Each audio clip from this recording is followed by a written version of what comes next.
Hi guys, and welcome back to Who Took My Dice Miniature Wargaming. Steve here.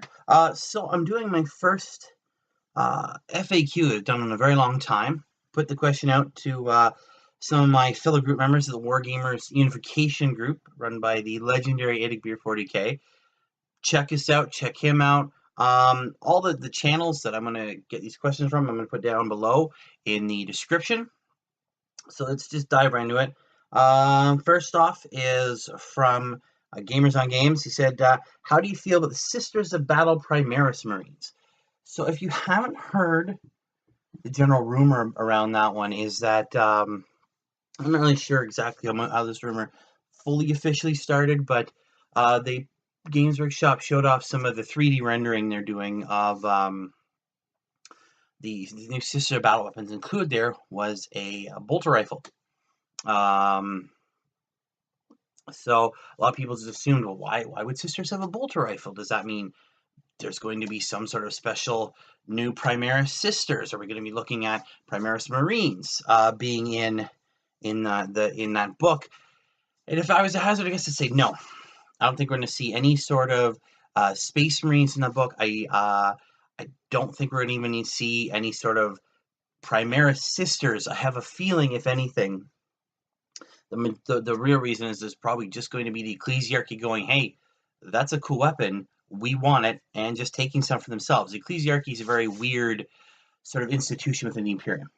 They are supposed to aim to the High Lords of Terra. They don't always do. They kind of do what's best for the ecclesiarchy.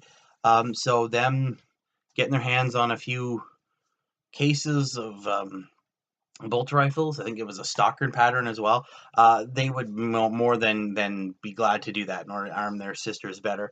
It'd probably be another option for maybe a retributor squads or heavy weapon squads for the sisters.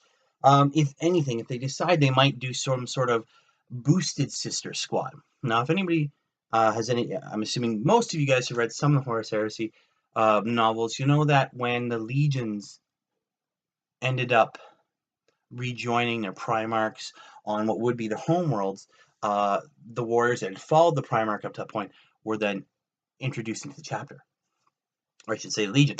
Not all of them could get, they were either too old or whatever other circumstances were, not all of them could get the organs implanted, so they were given sort of a chemical cocktail which boosted them. They were stronger, faster than normal human, but they weren't Space Marines. They never would be Space Marines. That might be something to go with. Sisters that have been boosted a bit, but aren't on the same level as a Space Marine. So thank you for that question. That was a good one. But yeah, honestly, I don't see us getting into sort of Primaris Sisters. It's just not something I see happening. So the next one here is from Basic Miniature Painting. Let's see what it is. What are your thoughts on the upcoming Orktober? So obviously, October, we're going to see the release of the Orcs. We've already seen stuff like that new Speed Freaks game, which also fills a whole detachment for Orcs, which is awesome. Besides Adeptus Astartes in all their forms, whether it's Ultramarines, Black Templar, Space Wolves, what have you, Orcs have always been one of my favorite armies, simply because they're an army you get to have whatever fun you want with. If you go fluff-wise, every other army out there, force, whatever you want to call it, is dealing with either some sort of destruction or vengeance in terms of the Chaos Space Marines, or they're trying to fight for the survival of their species, whether it's Eldari, the Eldari, the Imperium, Tau, Necron, whatever, or, it's some sort of mass consumption like the Tyranid, where it's just this ravening force of unthinking beasts. Orcs get to have this fun. They're just out for a good time, a good fight, and that's what I love about them. The rules they've always had have been fun. Like red ones go faster. Put a little red on your vehicle and you go an inch faster. That I always love that. Even the psychology of the orcs, the fact that their stuff works simply because they think it well. It's awesome. I've always loved that freeing aspect. You get crumped in a battle, you don't care. Orcs always come back for another go, right? So yeah, orcs are. I'm excited. I can't wait to see what they put in the new codex. I can't see what this Primaris orc is, or Prime Orc as they're calling it. Could be a new form of Gazgul. I could be sort of opening up on Cryptman's Gamble. If you know what that is, this Ordo Xenos Inquisitor called Inquisitor Cryptman basically forced orcs and Tyranids into an almost unending battle. Neither one get the other upper hand. Whoever did win, though, you'd be facing either massive Tyranids that have been bulking up on orc genome, so they're going to be massive, super powerful, really hard to fight Tyranids, or you're going to be seeing the largest orcs ever. Because orcs, the more they fight, the bigger they get. And if you read some of the books, the Tyranid one, because of the scar across the galaxy, that fight has broken open. It's stopped happening. They're still fighting, but now they're pouring out into the rest of the Imperium. So you're seeing super huge orcs. So we could be seeing a brand new size of orc. I'm super excited. I can't wait to see what happens. I think it's gonna be a lot of fun, and I can't see what to do with some of the regular orcs if they Gazgul and they pump him up so he's almost Robbie G size, Mr. Gulliman there. So thank you very much. The next one, I believe it says Captain Morgan Gaming, if I'm not mistaken. Give me a minute here.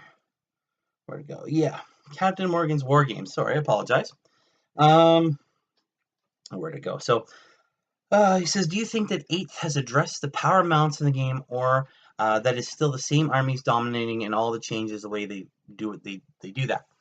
So it's a deeper one. Yes and no. Has it addressed some of the balances? Yes. Has it introduced its own set of imbalances? Absolutely. With things like the command points and all these different formations that give you more and more command points. The thing with this edition of the game is the release has been unprecedented. It's been boom, boom, month after month after month after month, a new army. Bam, bam, bam. We have seen the meta change so much in the last year. The FAQs, chapter approved, everything's changing. Points values going up and down. It's been crazy. So I don't think you're going to see a fully balanced game until after the orcs have come out, and even after the sisters come out. We were going to see the orcs come out. We've got those 2 new codexes in Kill Team, one for the Road Trader, one for those the Nurgle. I don't know, the Pox or whatever. I can't remember the call off the top of my head right now. It's going to add to the meta. It's going to keep changing things up. When the sisters come out, that'll be a huge change of the meta. Whatever other armies they decide to bring out in that time, it's going to keep changing the way the game's played. The FAQs, eventually things will change. The army who's been on top has changed so many times. It's been crazy. At one point it was Eldari all the way, then it's Chaos, and then Necrons, and then it's just been all over the place. But the main point on that is this is never a game. This is a game that's never going to be truly balanced. There's just too many factors, too many different writers, too many different just little design bits that go into it. It will never be fully balanced the way some other games are perfectly balanced. This one will never be balanced perfectly. There will always be something.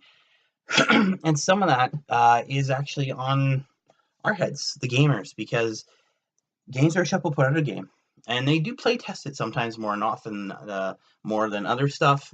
Some books get tested more than others. I've seen that. But at the end of the day, it's gamers. So if gamers keep messing around with the game, keep pulling tricks, bending rules, bending interpretations, it's always gonna be unbalanced. It's sort of an unending question, really. There's always gonna be a balance issue forever. It's just sort of the way, the game works. Thank you for that. That would be Captain Morgan. Thank you very much for that question. And then we have Nick Beer from Nick Beer 40K. He says, if you were in control of writing the rules for Necrons, what would you change? And I wonder if he might not like the answer to this. To be fair, there isn't much I would have changed. I had to review the codex a bit. A lot of it's the same as other books. You get all the different warlord traits and stratagems on plus one of this. Shoot more here. A lot's the same. There's a couple different things though I would change. One, the living meta rule right now, as it states from what I understand, is that you just get a wound back. I would change that to a roll. It's not an automatic wound back. It would be a roll, say a 4, 5, or 6, or 5 or 6, much like the reanimation protocols for everything else. And part of that is there aren't really any other armies out there. In favor of balance with the last question, there aren't a lot of armies out there that let you do that. Let you just simply regrow a wound for nothing. Some let you do it on a roll. Some make it you ignore it. Like the Nurgle Marines, they can ignore wounds. But that per se, I think, would be what I would do with that one. I make it a roll. Secondly, and one that I kind of think would spice up the Necron Warriors, and this comes back from old fluff that the Games Workshop used to do back in 3rd and 4th edition, before the big Necron changeover.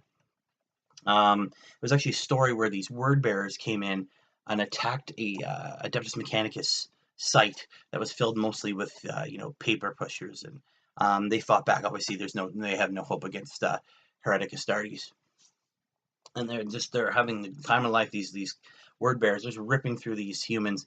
They clear the site, and then all of a sudden the ground starts shifting, and these skeletal warriors come out of the ground. And the word bearers, as practice east start dropping, boom, boom, boom, boom, bolter fire. But then, of course, they start getting back up. The wounds in their chests heal, and eventually they start pulling one by one these these word bearers into the sand, pull them under, and that's it. It's just a dead, empty site now. Rotting carcasses everywhere of the poor Adeptus Mechanicus. There's no sight left, though, of the word bearers. They've all been pulled underground. So one thing I would like to see, I think it's really cool, especially if you're playing on a Tomb World type thing, is to give Necron Warriors the ability to, well, quote-unquote, deep strike. Not so much that they're teleporting in or they're coming down, but actually they're coming out of the ground. Right? I mean, how many times have you seen over the years, I know I have, where people built units of Necron Warriors where there's Necrons crawling out of the ground. Literally half the body is missing. The guns in front of them, they're pulling themselves out. I mean, they're supposed to be kind of the undead, obviously, of 40k. So why not have them sort of act like that? These skeletal bodies, metal skeletal bodies, slowly pulling themselves out of the ground silently to just attack their opponents. So that's the two things that I would definitely mess with if I had the ability to, or just get rid of Necrons. No one likes Necrons, right? All right. We have Kujahira here asking 2 questions. What do you think of the Eldar army to play against? And what do you think of the senior kits coming out like the Webway Gate? So awesome questions, thank you. And Nick, thank you for your question as well. Definitely the Eldari. They have been one of the most frustrating armies I've ever fought against, and at the same time, some of the easiest armies I've ever played against. Mostly depending on how the person's playing. If the person is playing them correctly, they're frustrating as heck. I've had Eldari armies systematically just cut my army to pieces. There's nothing I can do. No matter what I do, what stratagem I try, what strategies cut me to pieces. Other times, I've literally wiped them off the board. I've just picked their army apart. So again, it really depends on the person playing the army, if they know how to make every unit work in conjunction like an Eldar army is supposed to. And so, it's either been super frustrating or super easy. And as for the terrain, I love it. I love getting the fact that we're seeing some new terrain, whether it's the wood portal or those destroyed statuaries covered in the foresty, the alien forest stuff. It's great.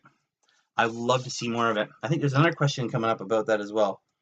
But yeah, no, I'm definitely down for more of that, and I'd love to see more Xenos terrain. We've seen enough Imperial terrain. We know Games Workshop knows how to do Imperial terrain. Let's see them do something else. I would love to see them push the envelope on that. All right, so Old Average Brick Gaming asks, what do you think of the current state of competitive 40k? The gravitation towards command point farming to buff a different faction detachment, and why is there so much cheating to win a game? Well, the current state of 40k competitive, I'm not a super competitive guy myself. I've been to a couple tournaments. The current state is kind of the same as always been. Games Workshop puts out a rule set, and of course, competitive gamers are always going to try and push the envelope. They're always going to try and get every single point they can, twist or bend every rule they can to get the win. That's why they go. They want to win. And there's nothing really wrong with that per se. Obviously, when it does start getting into that fine line between competitive and cheating, and I think it's doing okay. As for the cheating, that has always been there. I can guarantee you that's always been there. Whether it's in the form of someone actually going out and wantonly breaking the rules, trying to sneak a dice roll here, or I mean, we always had problems when I was working in Games Workshop back in 2007, 2008. When we run tournaments there. There would be someone who would writing their list at the table, and that was always a no. He's like, you have to have your list ready to go. You cannot create a list right now, because now you can create whatever list you want, because you see your opponent's got his stuff out. You know exactly what he's got, and now you know how to counteract it. I always disliked that, and there's a few times you told people, no, you can't play in the tournament. I'm sorry. Gave the other person a buy-in to the next round. Or one of us would step up and play a game, so at least they got some points, and it was a convoluted system back then. But no, the cheating's always been there. The fact is, we're seeing it more now, because and that's thanks to social media.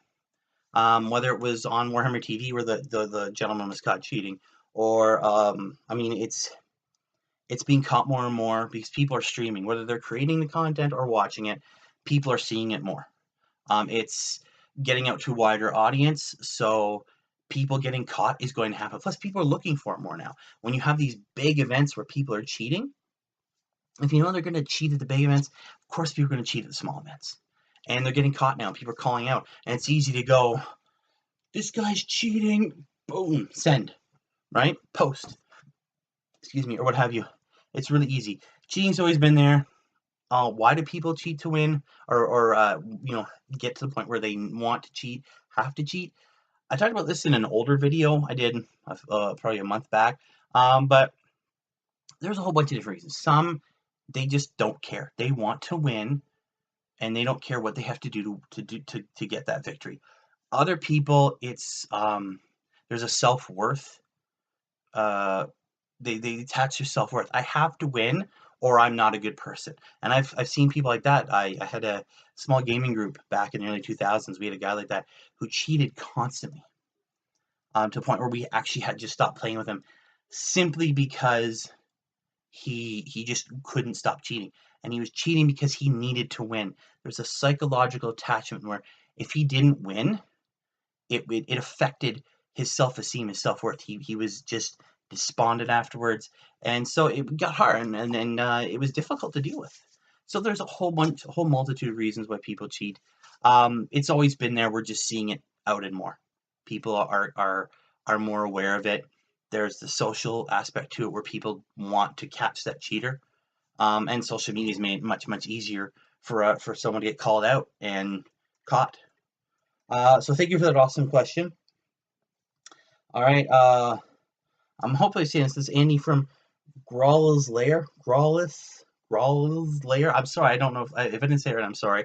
GW do plenty of Imperium terrain, but what other types of terrain would you like Games Workshop to produce? Necron, Crossworld, Tyranid, Tau, Orc.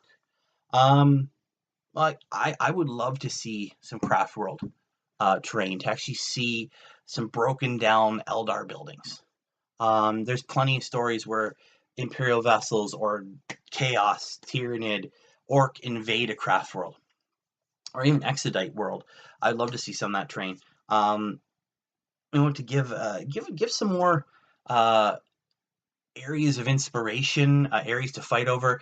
I mean, how many times in a White Dwarf, or it always seems to be Imperial buildings? It's another blown up, blasted Imperial city.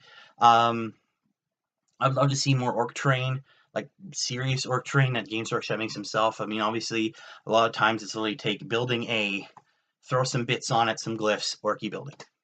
I'd love to see an actual Orc fortress. Like when Dawn of War, the first Dawn of War came out, I know Games Workshop built a bunch of tables. They built a big table that feature a lot of the remakes from the game. I'd love to see that. I'd love to see an Orc watchtower, an Orc ammo dump, stuff like that.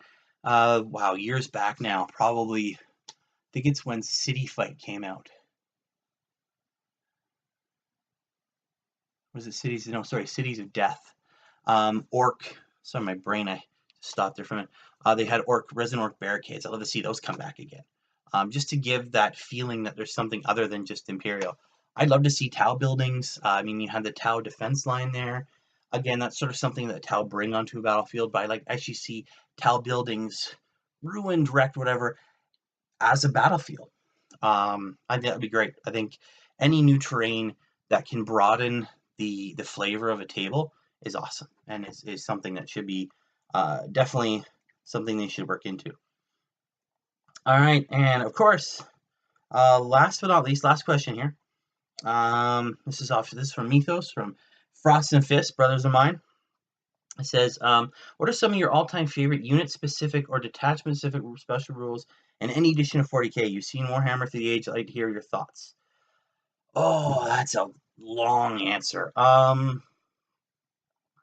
There's been so many different rules over the years that I've absolutely loved. Back in 3rd edition, there was the thing that was the cool for it was a Rhino Rush, where you could literally move up all your rhinos. Your guys could come out blazing, attacking. It's something that you haven't been able to do since 3rd. It was fantastic. I mean, there's been so many. Wow. 3rd edition is one that stands out a lot for me because that's when a lot of really cool things came out. There was City Fight, which was a precursor to Cities of Death and all the other urban stuff, which is very, very cool because it was the first book that actually let you buy kind of what you do now. It had stratagems of a sort in there, but it was things like, but you could also buy defenses. You could buy, sneaky ways through stuff. It had its own missions, and it actually had a precursor to the templateless game we have now. When City Fight came out, they didn't have the standard template terrain you have now. There wasn't, these buildings you just put together. What they did have was, because people could build whatever sort of terrain they wanted to, different thicknesses, different sizes. There was no standard variation, standardization to it. They got rid of flamers in that game. It was a D6 roll.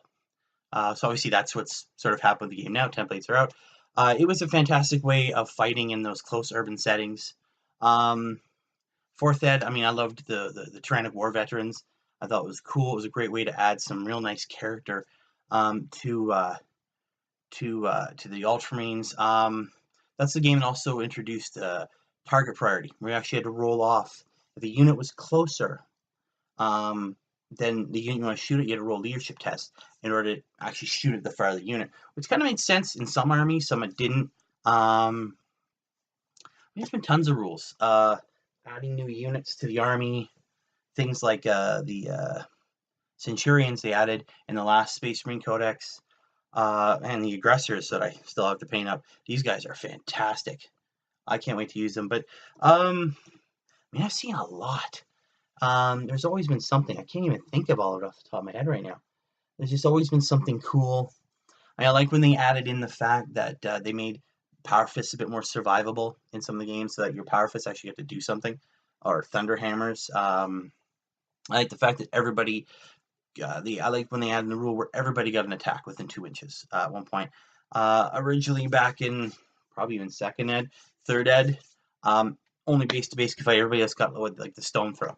So if you had a Power Fist in the back, and he wasn't base-to-base, he got one attack without a Power Fist. It was just, he's like, meh, right? Man, there's so many. I do miss the Rhino Rush a lot. That was a fun one. I like the fact that Black Templars sort of got their own book in 3rd edition in the Armageddon Codex. That was really cool. Having a 20-man unit in a Space Marine army that wasn't obviously a Chaos one was fantastic. I loved all the rules, the vows.